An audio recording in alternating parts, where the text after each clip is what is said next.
सभी दोस्तों का बहुत बहुत स्वागत है। दोस्तों, आज का एपिसोड आपकी पूरी सोच को बदल देगा। आप रोज खाना खाते हैं, लेकिन क्या वो पूरी तरह से पचता है? सबसे बड़ा सवाल। अगर नहीं पचता है, नहीं हजम होता है, तो वही भोजन धीरे धीरे जहर बन जाता है। आयुर्वेद उस जहर को क्या कहता है? आम। मॉडर्न भाषा में टॉक्सिन यानी कि जहर बनता है, अधपचा खाना। तो आज के वीडियो में दोस्तों हम इसी पे फोकस करने वाले हैं। यह वीडियो सबके लिए बहुत ही इंपॉर्टेंट है। अगर आप आम के बारे में, टॉक्सिन के बारे में सही तरह से समझ गए तो जान लीजिए आप अपने शरीर के खुद का सबसे बड़ा डॉक्टर बन गए, क्योंकि 90% बीमारियों की जड़ आम होता है। इसे समझना बहुत जरूरी है। तो चलिए पहले हम आयुर्वेद के अनुसार समझते हैं आम क्या है। दोस्तों, आयुर्वेद के अनुसार आम उसे कहते हैं जो भोजन आप करते हैं, जब भोजन पूरी तरह से नहीं पचता है तो वह शरीर में एक चिपचिपा भारी विषैला तत्व बनाता है। वही जो विषैला तत्व बनता है उसे ही कहते हैं आम, टॉक्सिन, जहर। अगर हम सरल भाषा में समझते हैं तो अधपचा भोजन सड़न बनता है और फिर सड़ने के बाद टॉक्सिन और टॉक्सिन आम होता है, सरल भाषा में। क्योंकि यही अधपचा खाना हर एक बीमारी की जड़ है। तो दोस्तों, अब आप शायद समझ चुके होंगे आम क्या है। अब हम एक पॉइंट आगे बढ़ते हैं। आम आखिर बनता कैसे है? दोस्तों, आम बनने के कुछ मुख्य कारण हैं। उनमें से पहला कारण है कमजोर अग्नि, बार बार खाना, भारी भोजन, देर रात भोजन करना, ठंडी चीजें ज्यादा खाना, तनाव में खाना खाना, टीवी और मोबाइल देखते हुए खाना खाना। जब पाचन शक्ति कमजोर होती है तो शरीर कचरा जमा करने लगता है और यही कचरा बनता है आम। शायद आप समझ चुके होंगे आम कैसे बनता है।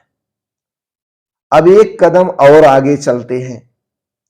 आम शरीर में करता क्या है? दोस्तों, आम जहां जाएगा वहां रोग पैदा करेगा। यानी कि जो ये अधपचा खाना के द्वारा आम बन रहा है, टॉक्सिन बन रही है, जहर बन रही है, आपके शरीर के जिस अंग में जाता है वहां पे बीमारियां लाता है। जैसे मान लीजिए अगर यह आम जोड़ों में चला गया तो गठिया अर्थराइटिस होता है। अगर यही आम त्वचा में चला गया तो आपको खुजली सोराइसिस होती है। अगर यही आम पेट में जमा हो गया तो गैस, कब्ज, बदबूदार हवा खुलती है। अगर ये खून में जाता है तो खून में सूजन पैदा करती है और उसी सूजन को नजरअंदाज करने पे आगे चल के गांठ का रूप ले लेती है। अगर यही आम थायराइड में जाती है तो हार्मोन असंतुलित कर देती है, जिससे थायराइड की समस्या होती है। यही आम जब नसों में जाती है तो नसों में दर्द, झुनझुनाहट, आपको थकावट आती है। तो दोस्तों, आपने देखा यह आम जहां जहां जाती है वहां वहां बीमारी फैलाती है। इसीलिए याद रखिए, रोगों का नाम अलग अलग हो सकता है, कोई भी नाम उसका हो सकता है, लेकिन जड़ एक ही हो सकती है, वो है आम। तो दोस्तों, आप समझ चुके होंगे आम शरीर में करता क्या है। आपने जाना आम क्या है, आम क्यों बनता है, आम शरीर में क्या करता है। तो दोस्तों, इसी स्टेप बाय स्टेप से आप अपने शरीर के खुद का डॉक्टर बनेंगे, अपने फैमिली के खुद का डॉक्टर बनेंगे। अब हम एक कदम और आगे चलते हैं। अगर आम बना है इसके लक्षण क्या हैं, पहचानेंगे कैसे? तो आपको कुछ लक्षण नजर आएंगे। आप इन लक्षणों से पहचान सकते हैं आपके शरीर में आम बन रहा है, आपका खाना सही से नहीं पच रहा है। तो करना क्या है, आप पहचानेंगे कैसे? शीशे के सामने खड़े होइए, अपने जीभ को देखिए। अगर जीभ पर सफेद परत है, मुंह से बदबू आती है, किसी से बात कर रहे हैं वो लग रहा है कि मुंह से बदबू आ रही है, आपका शरीर भारी लगेगा, नींद के बाद भी आपको थकावट महसूस होगा और बार बार आप बीमार पड़ेंगे।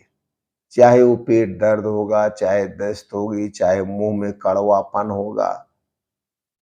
तो आप समझ लीजिए शरीर में आम जमा है या शरीर में आम जमा हो रहा है, आपका खाना सही से नहीं पच रहा है। तो आप पहचान चुके आम के लक्षण क्या है। अगर इनमें से लक्षण नजर आ रहा है तो आपको करना क्या है, अपने शरीर से आम को निकालें कैसे?